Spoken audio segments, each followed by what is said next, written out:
24 สิงหาคม 2565 ผู้ถูกร้องจึงดำรงตำแหน่งนายกรัฐมนตรียังไม่ครบกำหนดเวลาตามรัฐธรรมนูญแห่งราชอาณาจักรไทยพุทธศักราช 2560 ศาลรัฐธรรมนูญโดยมติเสียงข้างมากจึงวินิจฉัยว่าการเป็นรัฐมนตรีของนายกรัฐมนตรีผู้ถูกร้องไม่สิ้นสุดลงตามรัฐธรรมนูญแห่งราชอาณาจักรไทยพุทธศักราช 2560 ตามมาตรา 170 วรรค 2 ประกอบมาตรา 158 วรรค 4ซึ่งภายหลังคำวินิจฉัยเพจประยุทธ์จันทร์โอชาก็ได้โพสต์ข้อความว่า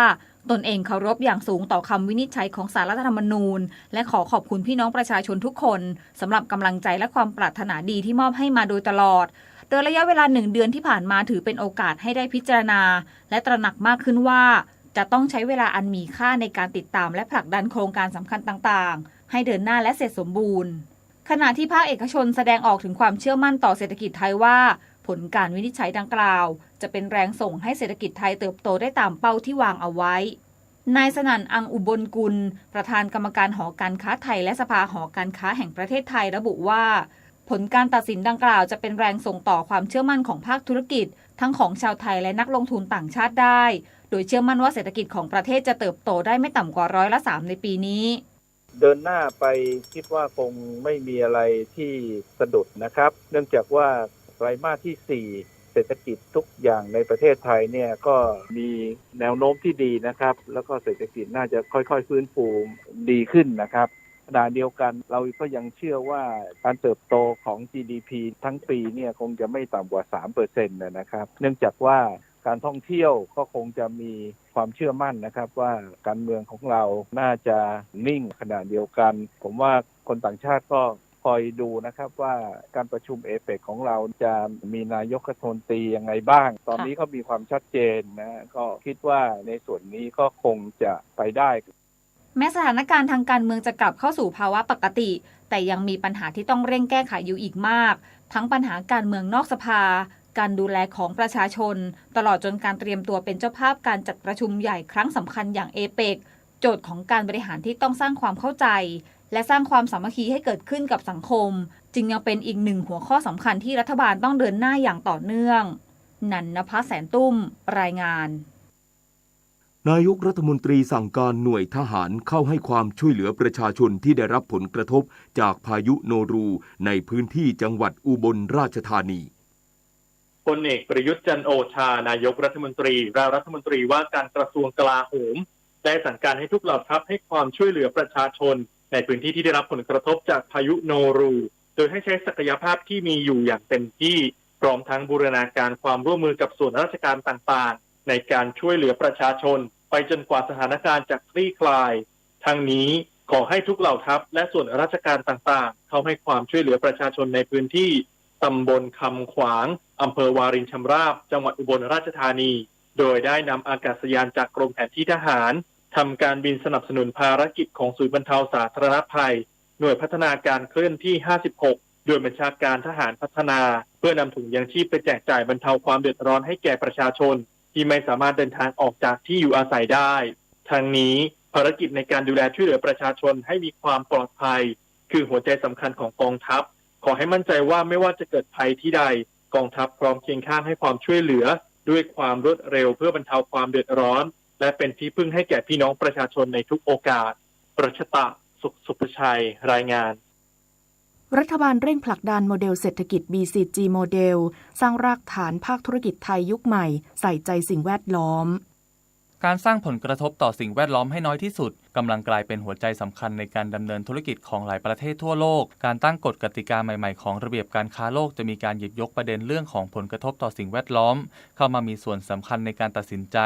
สนับสนุนหรือกีดกันทางการค้าซึ่งประเทศไทยในฐานะที่มีระบบเศรษฐกิจที่ผูกโยงกับต่างประเทศการปฏิบัติตามกติกาใหม่จึงเป็นเรื่องจำเป็นต่อการเสริมศักยภาพการค้าการลงทุนของประเทศไทยในเวทีโลกรัฐบาลจึงเร่งผลักดันโมเดลเศรษฐกิจแบบใหม่หรือ BCG โมเดลที่เป็นการพัฒนาเศรษฐกิจแบบองค์รวม3มิติไปพร้อมกันได้แก่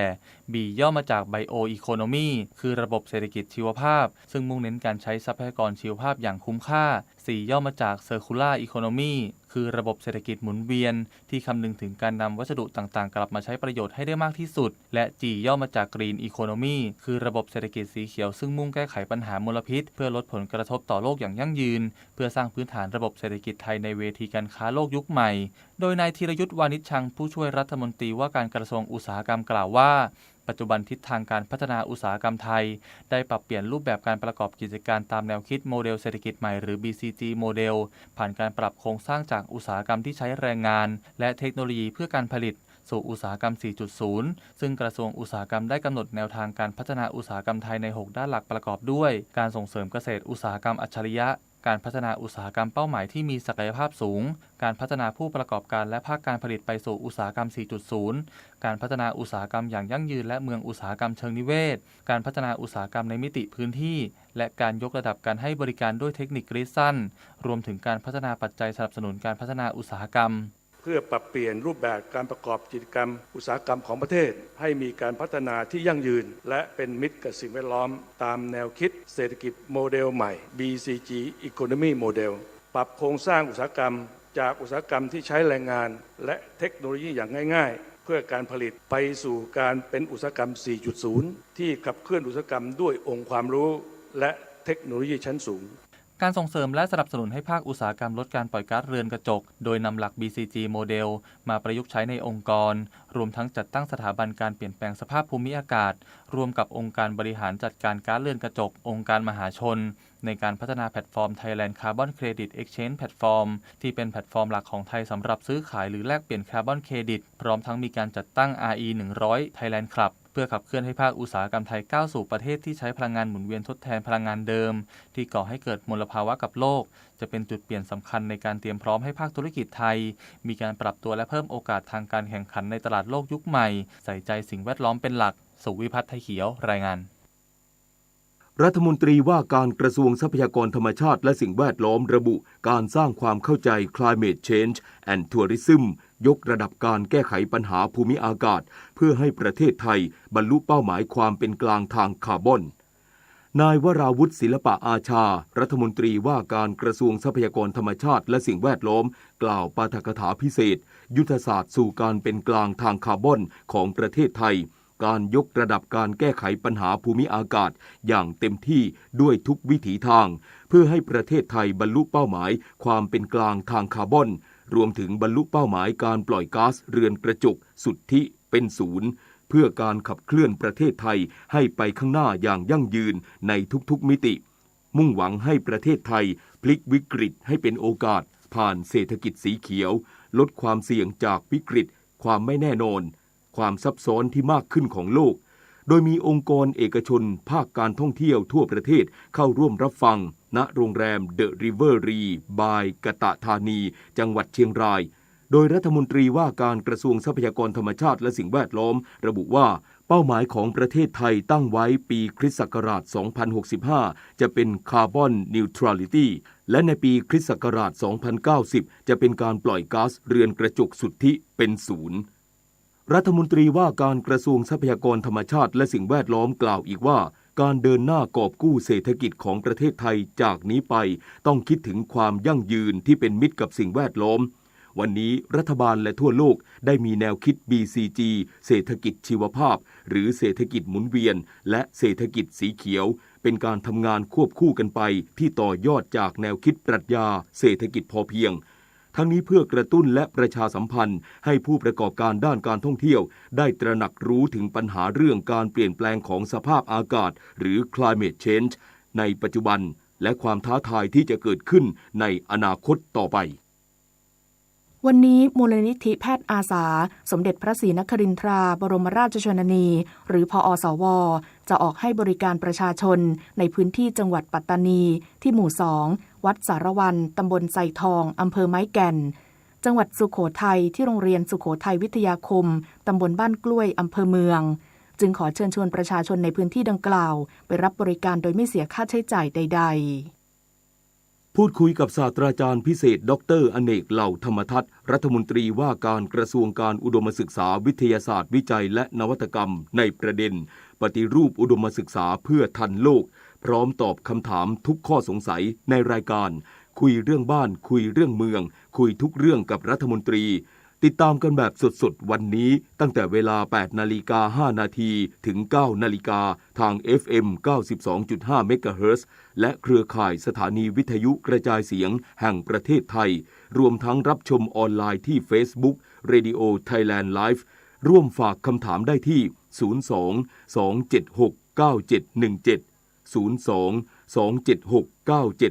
02-276-9711 และทาง Facebook Radio Thailand Liveต่อจากนี้ไปขอเชิญรับฟังไทยคู่ฟ้าวันนี้เป็นวันแรกที่โรคโควิด -19 ปรับเปลี่ยนจากโรคติดต่ออันตรายเป็นโรคติดต่อที่ต้องเฝ้าระวังประชาชนที่ติดเชื้อโควิด -19 ยังคงรักษาฟรีตามสิทธิ์ทั้ง3กลุ่มคือบัตรทองประกันสังคมและข้าราชการอาจใช้บริการระบบแพทย์ทางไกลผ่านแอปพลิเคชันคลินิกกู๊ดด็อกเตอร์หมอดีหรือร้านขายยาเจอแจกจบผู้ป่วยอาการฉุกเฉินวิกฤตเข้ารับการรักษาได้ทุกสถานพยาบาลทั้งรัฐและเอกชนตามสิทธิ์ USEP Plus สำหรับการฉีดวัคซีนประชาชนอายุ6เดือนขึ้นไปเข้ารับวัคซีนได้ฟรีในสถานพยาบาลที่คณะกรรมการโรคติดต่อจังหวัดกำหนดโดยควรรับเข็มที่4หลังฉีดเข็ม3ครบ4เดือนส่วนเข็มที่5และเข็มถัดไปพิจารณาฉีดในกลุ่ม608บุคลากรทางการแพทย์และผู้ทำงานสัมผัสกับคนจำนวนมากค่ะสื่อสารภารกิจรัฐบาลกับสำนักโฆษกสำนักเลขาธิการนายกรัฐมนตรีเราจะสืบสารรักษาและต่อยอดและครองแผ่นดินโดยธรรมเพื่อประโยชน์สุขแห่งอาณาราษฎรตลอดไปพระปฐมบรมราชโองการพระบาทสมเด็จพระเจ้าอยู่หัวในพระราชพิธีบรมราชาภิเษกเมื่อวันที่4พฤษภาคมพุทธศักราช 2562 ข้าราชการต้องแยกเรื่องส่วนตัวออกจากตำแหน่งหน้าที่และยึดถือประโยชน์ส่วนรวมของประเทศชาติเหนือกว่าประโยชน์ส่วนตนสารประโยชน์ของชาติและปวงประชาอีกหนึ่งหัวข้อเรื่องจริยธรรมที่ข้าราชการพลเรือนทุกคนพึงควรปฏิบัติทำความดีเพื่อชาติไทย 7:15 น.ต่อไปรับฟังข่าวต่างประเทศสำนักข่าวต่างประเทศรายงานว่าประธานาธิบดีวลาดิเมียร์ปูตินผู้นำรัสเซียลงนามสนธิสัญญาผนวกดินแดน4แคว้นของยูเครนได้แก่ซาปอริเซียเคอร์ซอนโดเนสและลูฮันส์ซึ่งมีประชามติเห็นชอบการผนวกเข้าส่วนหนึ่งของรัสเซียในพิธีเฉลิมฉลองการผนวกดินแดน4แคว้นของยูเครนที่จัดขึ้นในกรุงมอสโกของรัสเซียเมื่อวานนี้โดยประธานาธิบดีปูตินได้เน้นย้ำว่าการผนวกดินแดนของยูเครนในครั้งนี้เป็นความประสงค์ของผู้คนหลายล้านคนและประชาชนที่อาศัยอยู่ในดินแดนดังกล่าวจะเป็นเพื่อนร่วมชาติของชาวรัสเซียตลอดไปทั้งนี้ยูเครนและพันธมิตรชาติตะวันตกต่างไม่ยอมรับการกระทำดังกล่าวของรัสเซียโดยกล่าวหาว่าเป็นการละเมิดอธิปไตยและบูรณภาพแห่งดินแดนของยูเครนขณะที่ผู้เชี่ยวชาญคาดการณ์ว่าการที่ผู้นำรัสเซียประกาศการผนวกดินแดนของยูเครนจะทำให้สงครามในยูเครนยืดเยื้อและทวีความรุนแรงขึ้นสหรัฐดำเนินมาตรการคว่ำบาตรรัสเซียรอบใหม่หลังรัสเซียผนวกดินแดนของยูเครนทำเนียบข่าวของสหรัฐออกแถลงการที่ระบุว่าสหรัฐจะดำเนินมาตรการคว่ำบาตรรัสเซียรอบใหม่ในระดับที่รุนแรงขึ้นเพื่อตอบโต้การที่รัสเซียผนวกดินแดน4แคว้นของยูเครนเข้าเป็นส่วนหนึ่งของรัสเซียโดยมาตรการคว่ำบาตรดังกล่าวจะมุ่งเป้าไปยังสมาชิกรัฐสภารัสเซียเจ้าหน้าที่รัฐบาลรัสเซียและครอบครัว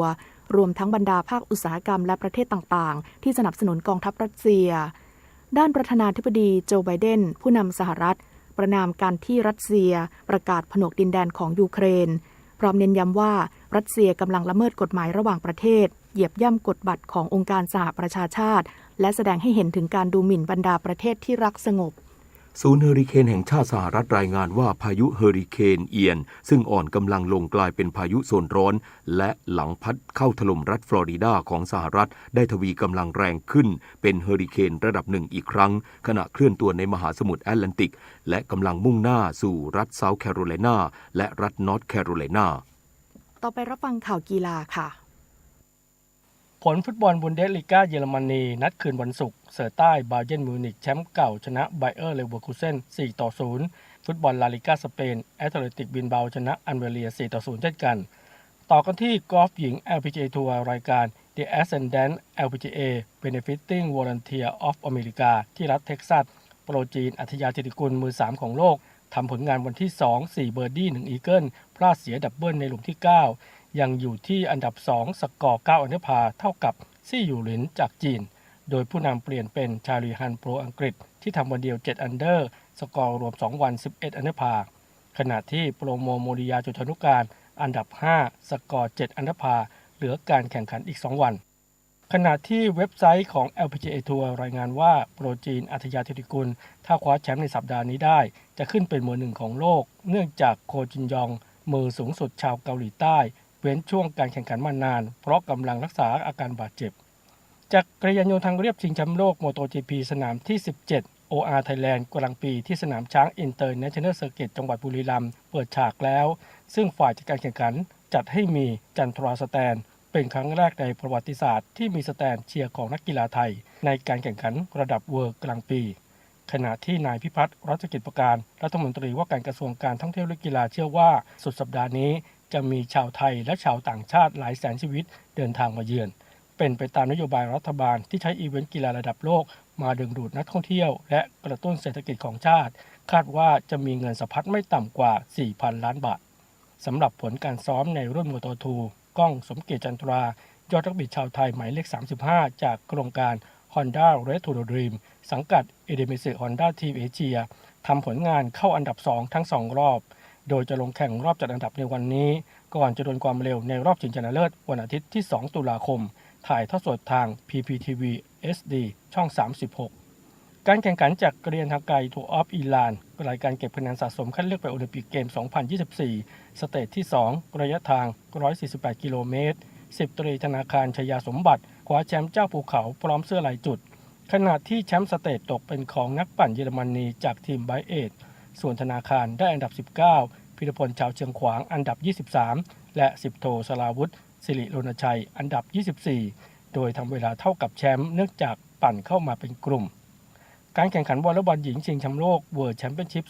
2022 ที่ประเทศโปแลนด์ทีมวอลเลย์บอลสาวไทยหลังทำผลงานชนะ 3 แพ้ 1 ผ่านเข้าสู่รอบ 16 ทีมสุดท้ายเป็นครั้งแรกเตรียมลงสนามนัดสุดท้ายของกลุ่ม B พบกับโดมินิกันในวันนี้เวลา 19 นาฬิกา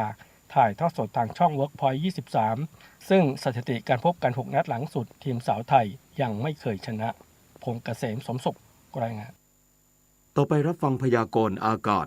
กรมอุตุนิยมวิทยารายงานพยากรณ์อากาศร่องมรสุมพาดผ่านภาคเหนือและภาคตะวันออกเฉียงเหนือตอนบนประกอบกับมีหย่อมความกดอากาศต่ำปกคลุมภาคเหนือด้านตะวันตกในขณะที่มรสุมตะวันตกเฉียงใต้กำลังค่อนข้างแรงยังคงพัดปกคลุมทะเลอันดามันภาคใต้และอ่าวไทยลักษณะเช่นนี้ทำให้ประเทศไทยมีฝนตกต่อเนื่องและมีฝนตกหนักถึงหนักมากบางแห่งในภาคเหนือภาคตะวันออกเฉียงเหนือภาคกลางรวมทั้งกรุงเทพมหานครและปริมณฑลภาคตะวันออกและภาคใต้ขอให้ประชาชนในบริเวณดังกล่าวระวังอันตรายจากฝนตกหนักถึงหนักมากและฝนที่ตกสะสมซึ่งอาจทำให้เกิดน้ำท่วมฉับพลันและน้ำป่าไหลหลากโดยเฉพาะพื้นที่ลาดเชิงเขาใกล้ทางน้ำไหลผ่านและพื้นที่ลุ่มในระยะนี้ไว้ด้วย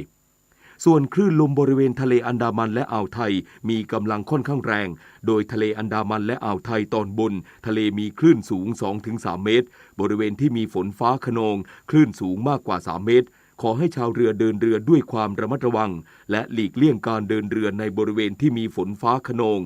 สำหรับเรือเล็กบริเวณทะเลอันดามันและอ่าวไทยตอนบนควรงดออกจากฝั่งต่อไปอีก1 วันพยากรณ์อากาศตั้งแต่เช้าวันนี้จนถึงเช้าวันพรุ่งนี้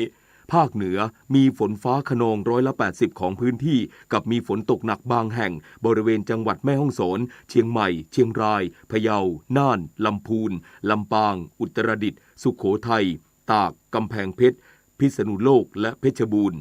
ภาคตะวันออกเฉียงเหนือมีฝนฟ้าคะนอง170ของพื้นที่กับมีฝนตกหนักบางแห่งบริเวณจังหวัดเลยหนองคายบึงกาฬหนองบัวลำพูอุดรธานีสกลนครนครพนมขอนแก่นมหาสารคามกาฬสินธุ์มุกดาหาร101ชัยภูมิ ภาคกลางมีฝนฟ้าคะนอง60%ของพื้นที่กับมีฝนตกหนักบางแห่งบริเวณจังหวัดนครสวรรค์อุทัยธานีลพบุรีสระบุรีพระนครศรีอยุธยากาญจนบุรีและราชบุรีภาคตะวันออกมีฝนฟ้าคะนอง70%ของพื้นที่กับมีฝนตกหนักบางแห่งบริเวณจังหวัดนครนายกปราจีนบุรีฉะเชิงเทราชลบุรีระยองจันทบุรีและตราดลมตะวันตกเฉียงใต้ความเร็ว 20-40 กิโลเมตรต่อชั่วโมงทะเลมีคลื่นสูง 2-3 เมตรบริเวณที่มีฝนฟ้าคะนองคลื่นสูงมากกว่า 3 เมตรภาคใต้ฝั่งตะวันออกมีฝนฟ้าคะนอง60%ของพื้นที่และมีฝนตกหนักบางแห่งส่วนมากบริเวณจังหวัดชุมพรสุราษฎร์ธานีนครศรีธรรมราชสงขลาปัตตานีและนราธิวาสลมตะวันตกเฉียงใต้ความเร็ว 20-35 กิโลเมตรต่อชั่วโมงทะเลมีคลื่นสูงประมาณ 2 เมตรห่างฝั่งคลื่นสูงมากกว่า 2 เมตรภาคใต้ฝั่งตะวันตกมีฝนฟ้าคะนอง80%ของพื้นที่กับมีฝนตกหนักบางแห่งบริเวณจังหวัดระนองพังงาภูเก็ตกระบี่และตรังลมตะวันตกเฉียงใต้ความเร็ว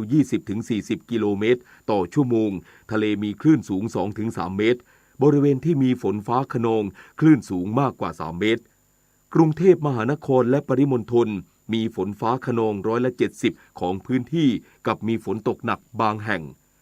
สภาวะระดับน้ำในแม่น้ำเจ้าพระยาที่หน้ากองบัญชาการกองทัพเรือคำนวณโดยกรมอุทกศาสตร์กองทัพเรือวันนี้น้ำขึ้นเต็มที่เวลา 10:17 นาทีสูงกว่าระดับทะเลปานกลาง1 เมตร 65 เซนติเมตรและเวลา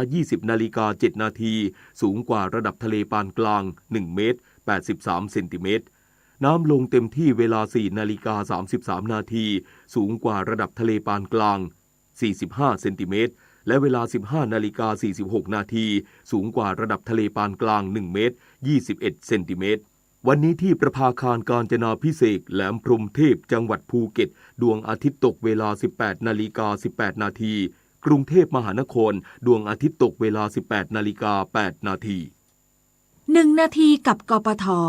เมื่อต้องเดินทางไกลก่อนเดินทางควรสตาร์ทรถเพื่ออุ่นเครื่องก่อนสักประมาณ30 วินาทีถึง1 นาทีแล้วจึงค่อยออกรถโดยไม่เร่งเครื่องอย่างรวดเร็วในทันทีให้ค่อยๆเปลี่ยนจังหวะเกียร์ไปตามรอบเครื่องยนต์เพื่อเป็นการถนอมเกียร์และช่วยประหยัดน้ำมันไม่ควรขับรถด้วยความเร็วเพราะมีผลต่ออัตราการเผาผลาญเชื้อเพลิงหากขับรถด้วยความเร็วที่มากหรือน้อยจนเกินไปจะยิ่งเปลืองน้ำมันมากเท่านั้นทางที่ดีที่สุดคือผู้ขับขี่ควรใช้ความเร็วสม่ำเสมอและควรเช็คลมยางถ้ายางรถที่มีลมอ่อนมากเกินไปจะทำให้เปลืองน้ำมันมากยิ่งถ้ายางแบนหรือรั่วขึ้นมาตอนขับขี่ก็จะลำบากมากขึ้นไปอีกผู้ใช้รถจึงควรหมั่นเช็คลมยางให้อยู่ในระดับที่เหมาะสมอย่างสม่ำเสมอเมื่อต้องออกต่างจังหวัดหรือเดินทางไกลหากขับรถนานเกิน4 ชั่วโมงควรพักรถประมาณ15 นาทีเพื่อลดความร้อนของเครื่องยนต์ซึ่งจะทำให้น้ำมันเชื้อเพลิงและน้ำมันหล่อลื่นในระบบคลายความร้อนลงและกลับมามีคุณสมบัติที่ดีอีกครั้งครับด้วยความปรารถนาดีจากกรมประชาสัมพันธ์และกองทุนเพื่อความปลอดภัยในการใช้รถใช้ถนนกรมการขนส่งทางบกกระทรวงคมนาคมรู้รักภาษาไทยโดยความร่วมมือของสำนักงานราชบัณฑิตยสภาและกรมประชาสัมพันธ์วันนี้เสนอคำว่าผีหมายถึงสิ่งที่มนุษย์เชื่อว่าเป็นสภาพลึกลับมองไม่เห็นตัวแต่อาจจะปรากฏเหมือนมีตัวตนได้คนไทยเชื่อว่าผีมี2 ชนิดแรกคือผีที่ดีเป็นผีที่คอยปกปักรักษาหรือเรียกว่าเทวดาเช่นผีปู่ย่าตายายผีฟ้าเจ้าป่าเจ้าเขาเสื้อเมืองทรงเมืองรุกขเทวดาผีชนิดที่2คือผีร้ายเป็นผีที่คอยหลอกหลอนชอบกินเครื่องเส้นเครื่องสังเวยหากไม่ได้ตามที่ต้องการก็จะทำอันตรายเข้าสิงสู่ผู้คนให้เดือดร้อนเช่นผีปอบผีห่าผีกระสือผีกระหังผีกองกอยนอกจากนี้ยังเรียกศพหรือคนที่ตายแล้วว่าผีด้วยดังพระราชนิพนธ์เรื่องอีเหนาท้าวกุเรปันสงสารไปตัดรอนอีเหนาว่าแม้นมิยกพลไกรไปช่วยถึงเราม้วยก็อย่ามาดูผีอย่าดูทั้งเปลวอัคคีแต่วันนี้ขาดกันจนบันไลผู้มีคำถามการใช้ภาษาไทยสอบถามได้ที่ www.orst.go.th สำหรับช่วงที่2ติดตามรับฟังรายการรัฐบาลเล่าเรื่องกับทีมนารีสโมสรจะนำเสนอข้อมูลที่น่าสนใจในรอบสัปดาห์ที่ผ่านมาค่ะ ความรู้ในตัวบทกฎหมายก็เป็นสิ่งที่สำคัญแต่ทุกคนก็จำเป็นต้องสำนึกตระหนักด้วยว่าการใช้กฎหมายเพื่อพดุงรักษาความยุติธรรมให้ได้แท้จริงนั้นต้องใช้ให้ถูกต้องเหมาะสมตาม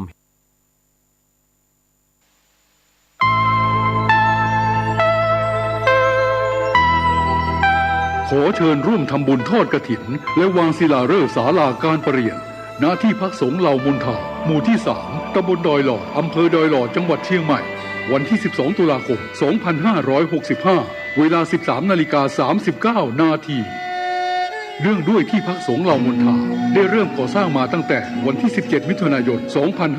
2565 เพื่อเป็นสถานที่ประกอบพิธีทางพระพุทธศาสนาและเป็นศูนย์รวมจิตใจของศรัทธาประชาชนทั่วไปโดยจะได้ทำการสร้างเสนาสนะถาวรวัตถุที่มั่นคงให้เหมาะสมกับที่จะยกฐานะเป็นวัดในพระพุทธศาสนาสืบไป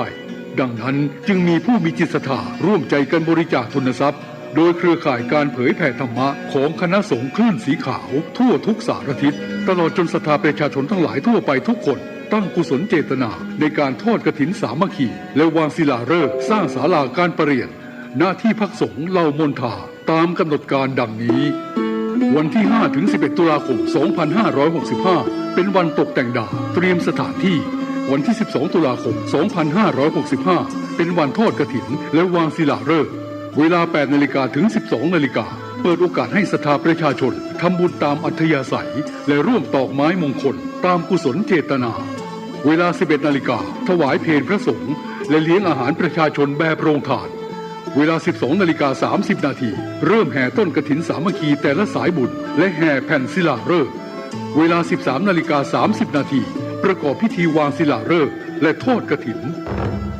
ในโอกาสอันเป็นบุญกุศลแห่งการสร้างวัดใหม่และทอดกฐินพร้อมวางศิลาฤกษ์สร้างศาลาการประเรียนครั้งนี้จึงขอกราบนิมนต์พระสงฆ์ครูบาอาจารย์และเชิญชวนศรัทธาพุทธศาสนิกชนทุกท่าน